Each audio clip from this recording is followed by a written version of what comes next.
Vai acontecer que vão voltar, já está pipocando, né? Que um vai fazer, outro vai fazer. São sempre milionários, bilionários envolvidos nisso.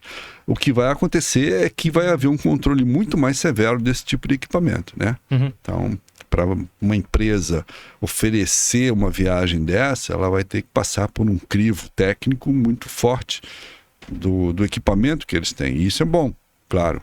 Porque já houve mais de 20 expedições ao Titanic em que não aconteceu nada, né? Sim. O próprio diretor do filme foi um deles que desceu no Titanic algumas vezes. É isso que a galera não entende. Já teve outras vezes que a galera desceu com outro submarino, não né? Aconteceu. Não, com o próprio Titã. Com o próprio Titã já havia feito essa viagem antes.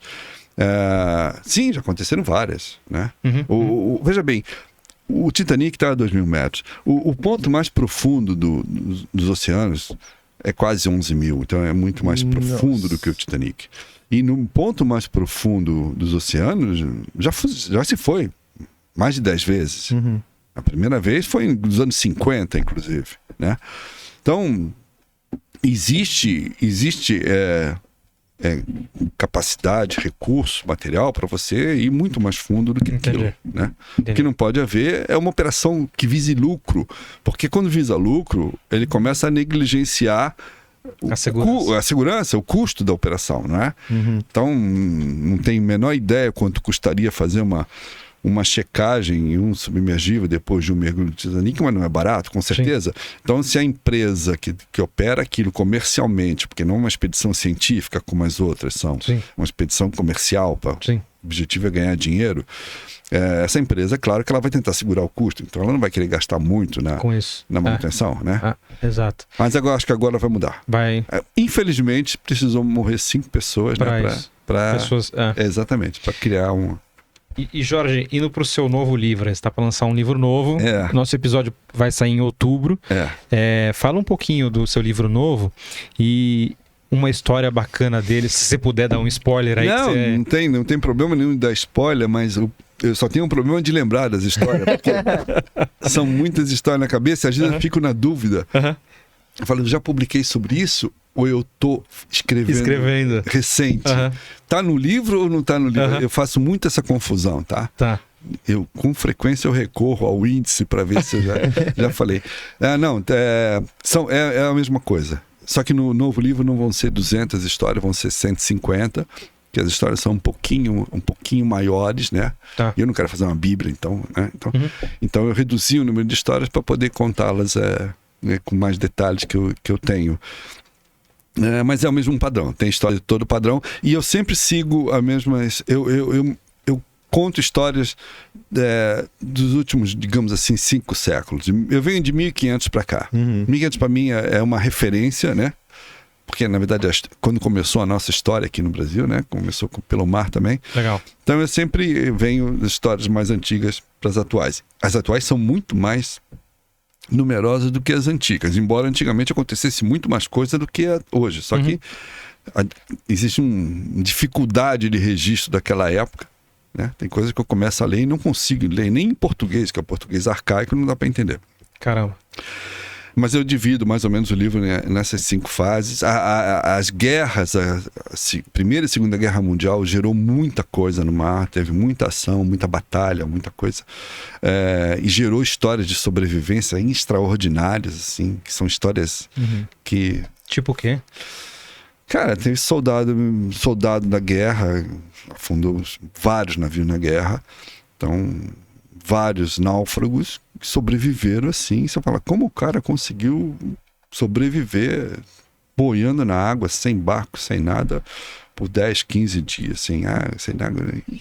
Tem muitas histórias assim. A guerra gerou muitas tragédias e gerou muitas histórias assim impressionantes de superação humana, né?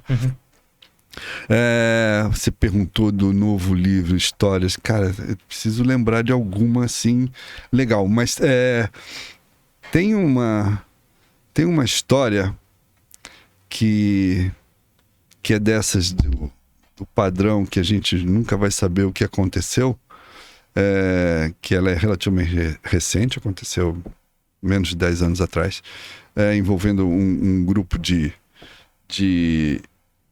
de aventureiros noruegueses, basicamente, que tinha um veleiro e foram para a Antártica. E eles queriam gravar um documentário na Antártica, um documentário que mostrasse quanto rude é a Antártica. Estavam no final. A Antártica tem um período de tempo que você pode ir, que é no verão antártico, né? O resto do tempo não tem como, não tem nem luz.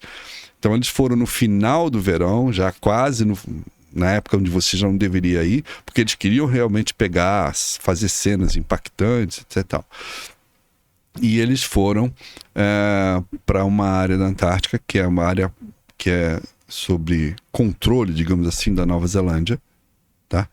E eles foram para uma baía, que é uma baía onde tem uma base da Nova Zelândia, uma base científica.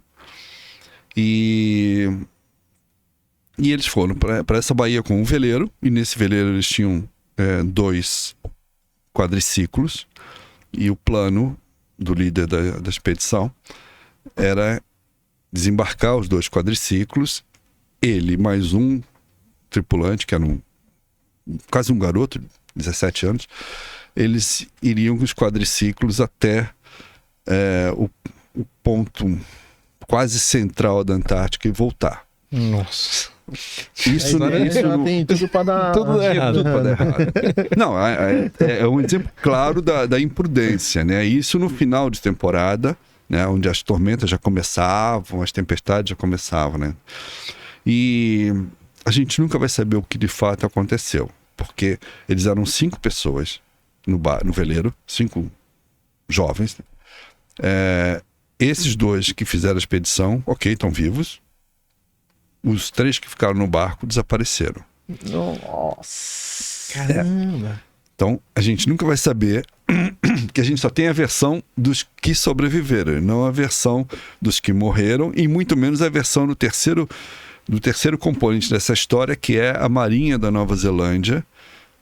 E vocês vão entender por quê, pelo seguinte: eles estavam dentro de uma baía, ancorados numa baía, desembarcaram os quadriciclos, os 2 partiram e os outros 3 ficaram na baía com a instrução, supostamente, de aguardar a volta dos 2.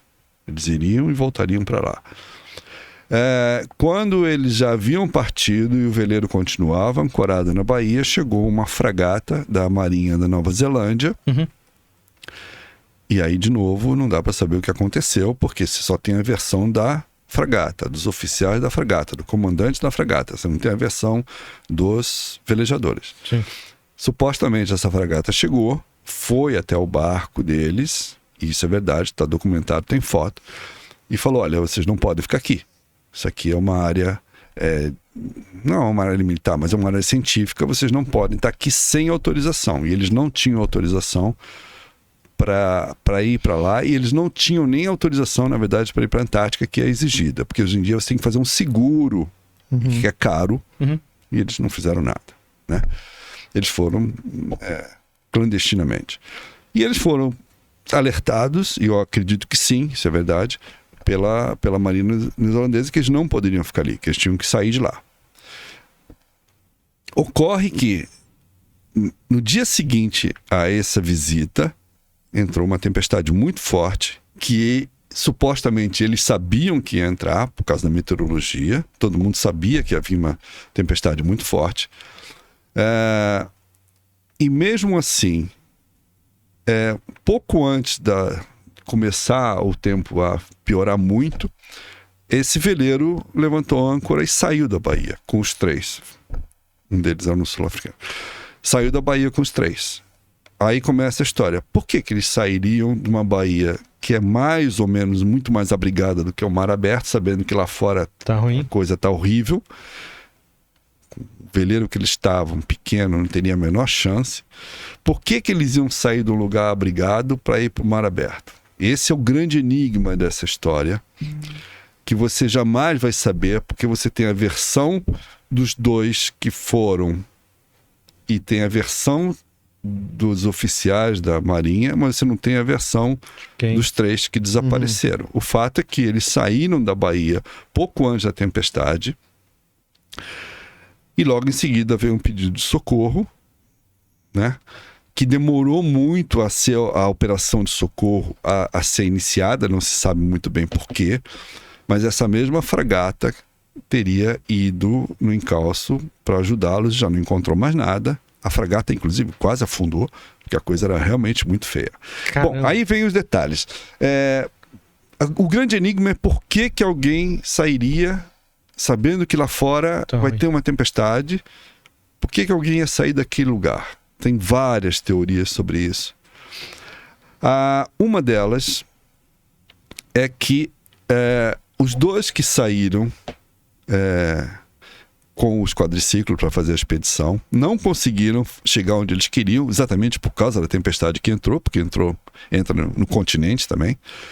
E uma das versões é que eles tinham um radiocomunicador. Uma das versões é que um dos dois que estava na expedição era o comandante do barco, o comandante da expedição, que ele teria mandado mensagem falando: olha, eu não consigo nem voltar para onde vocês estão. Tire o barco daí e vai para tal lugar que está mais perto de onde eu estou, para me resgatar. Então, uma das versões é que ele teria saído para atender a um chamado do líder deles, né? Que não deveria ter feito isso, porque ele sabia que no mar a coisa ia ser muito pior do que estava sendo em terra firme. Então ele imprudentemente teria colocado os companheiros em risco.